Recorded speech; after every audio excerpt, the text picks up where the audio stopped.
키워드로 읽는 교의학 두 번째 시간입니다. 두 번째 주제는 성경은 무엇인가 하는 주제입니다. 그것을 설명하기 위해서 우리는 계시가 무엇인지에 대해서 살펴볼 필요가 있습니다. 계시란 것은 하나님께서 자신을 알려주신 것을 계시라고 합니다. 하나님에 대한 지식이 바로 계시인 것이죠. 이 계시는 크게 두 종류로 나눠지는데요. 하나는 일반 계시, 다른 하나는 특별 계시입니다. 일반 계시란 것은 자연과 인간의 양심과 또 역사 등을 통해서 주어지는 하나님에 대한 지식입니다.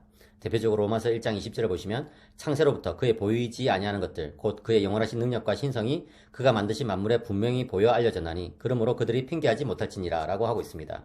여기 그의 영원하신 능력과 신성, 이것이 하나님에 대한 지식이죠. 그것이 그가 만드신 만물, 다시 말해서 이 피조물을 통해서 알려졌다고 사도 바울은 말씀하고 있습니다. 네.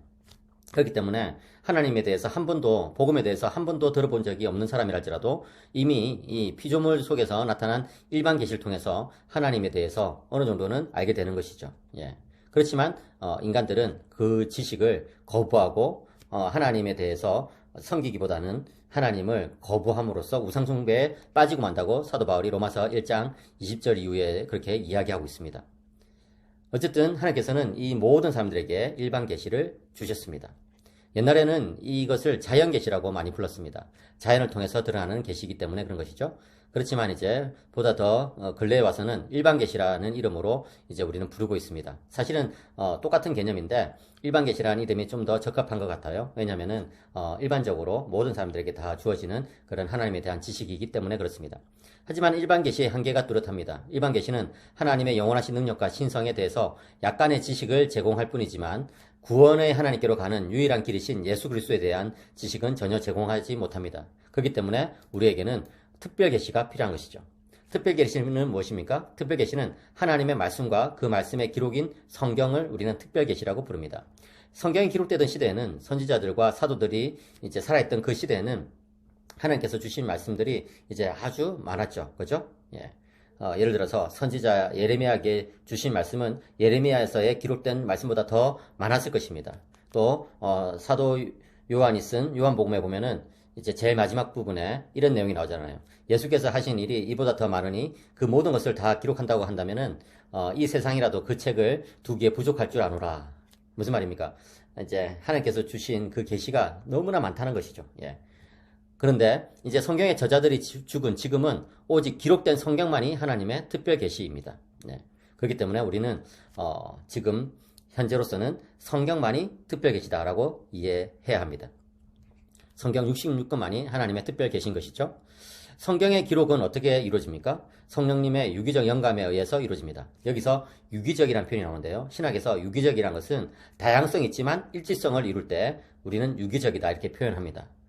성령님께서 인간 저자를 활용하셔가지고 그들의 어떤 특성이 나타나는 가운데 이제 성경이 기록되도록 하셨습니다. 그렇지만 성령님의 뜻이 이제 분명히 전달되는 것이죠. 이것을 우리는 이제 유기적인 영감이라고 표현합니다. 다시 말해서 이제 성령 하나님께서 유기적으로 인간 저자를 사용하셨다는 것이죠. 그렇기 때문에 여러분 성경은 성령님의 산물입니다. 성령님께서 주신 책입니다. 그렇기 때문에 여러분 성경의 해석도 역시 성령님의 내적인 증거를 통해서 이루어집니다. 요한복음 14장 26절을 보시면 보혜사 곧 아버지께서 내 이름으로 보내실 성령 그가 너에게 모든 것을 가르치고 내가 너에게 말한 모든 것을 생각나게 하리라 이렇게 말씀하고 있죠. 그렇습니다. 여러분 성령님께서 우리들에게 오셔가지고 성령님의 그 말씀 성경 말씀을 깨닫게 하십니다. 이것이 바로 이제 성령님의 내적 증거라고 부르는 것이죠. 또 다른 말로 이제 내적 조명이라고 부릅니다. 이 조명이라는 것은 빛을 비추는 것이잖아요. 성령님께서 자신의 진리를 우리들에게 비춰주신다는 것이죠. 그래서 성경의 저자가 성령님이시기 때문에 성경을 깨닫는 것도 역시 성령님에 의해서 깨달아진다. 이렇게 우리는 생각해야 합니다. 여러분 여기서 우리가 또 한 가지 생각해야 되는 것은 이 성령님의 그 내적인 증거란 것은 다름이 아니라 빛이신 성령님이 우리들에게 직접 들어오셔가지고 우리들 안에서 말씀하시는 사건이라고 이제 생각할 수 있습니다. 이처럼 계시란 것은요 하나님께서 우리들에게 알려주시는 것입니다. 그러면 성경의 기록 목적은 무엇입니까? 디모데후서 3장 16절 17절에 나오는 것이죠. 모든 성경은 하나님의 감동으로 된 것으로 교훈과 책망과 바르게 함과 의로 교육하기에 유익하니 이는 하나님의 사람으로 온전하게 하며 모든 선한 일을 행할 능력을 갖추게 하려 함이라. 그래요. 성경의 목적은 여기 교훈, 책망, 바르게 함, 의로 교육함이라고 말하고 있습니다. 성경은 우리들에게 하나님 뜻을 알려주는 교훈적인 역할을 합니다.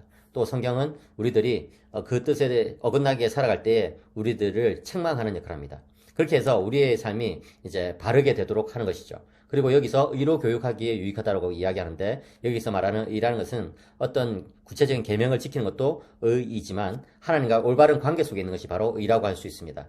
성경은 우리로 하여금 하나님과 올바른 관계 속에서 살아가도록 하는 책입니다. 그렇게 해서 하나님의 사람으로 온전하게 살아가고 모든 선행을 행할 수 있도록 그렇게 이제 도와주는 것이죠.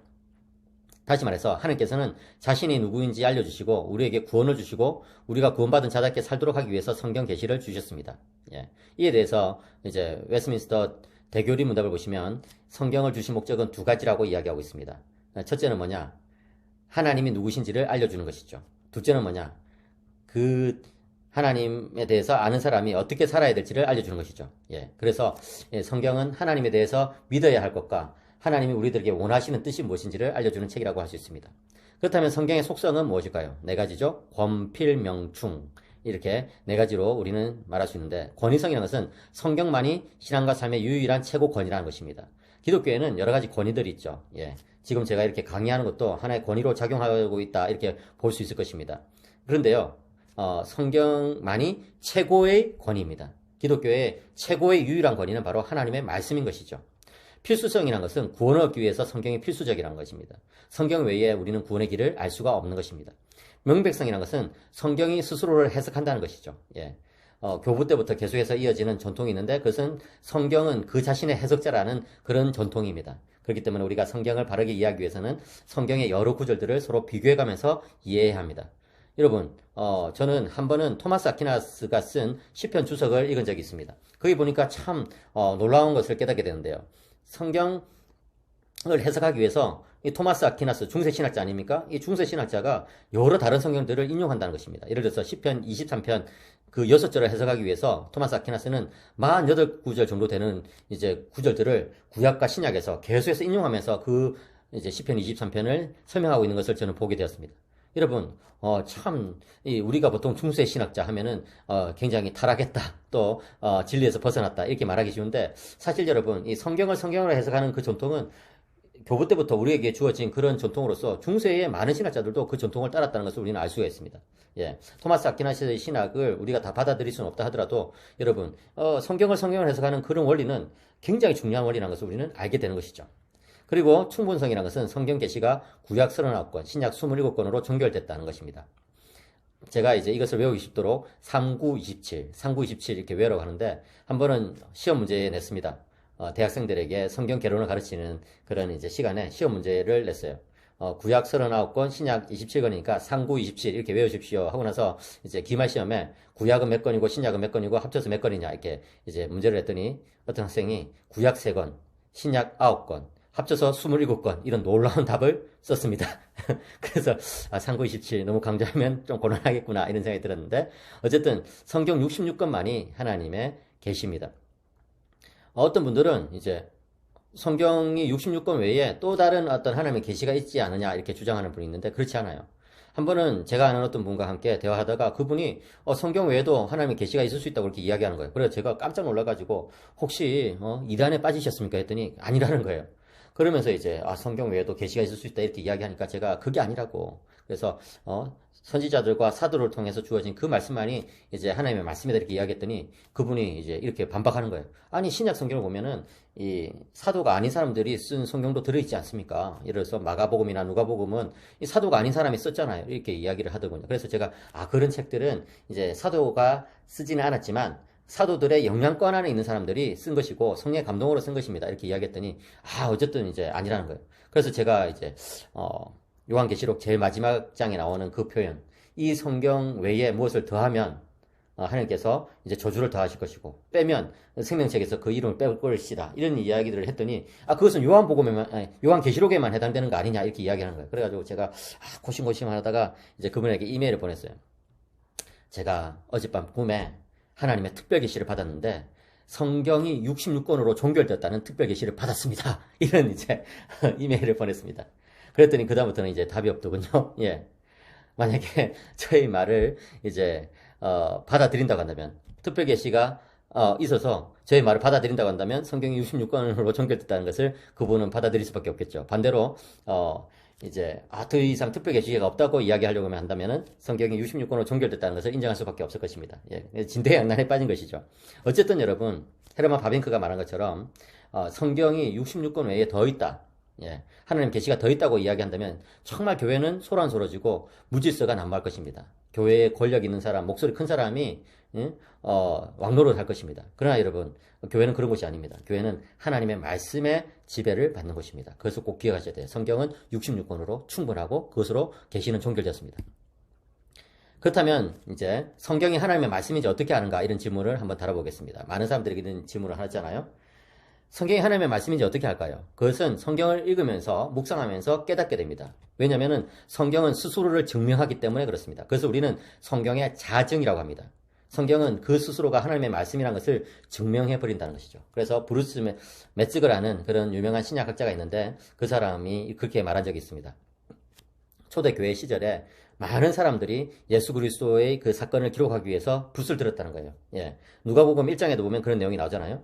그런데 왜 어떤 것은 이제 성경에 그렇게 포함돼 가지고 경전으로 정경으로 인정받고 다른 것은 인정받지 못했을까라는 질문에 대해서 브루스 메츠거는 답하기를 성경은 스스로를 증명했기 때문이다 이렇게 이야기하는 것입니다. 무슨 말입니까? 성경을 읽으면 능력이 나타나는 것이죠. 그 안에서 정말 회심이 일어나고 그 안에서 변화가 일어나고 사람들이 하나님께 나오는 그런 역사가 일어나는 것이죠. 왜 그럴까요? 그 성경책이 하나님의 영감으로 기록되었기 때문에 그런 것입니다. 그렇습니다, 여러분. 성경이 하나님의 말씀이라는 것을 우리는 어떻게 알아요?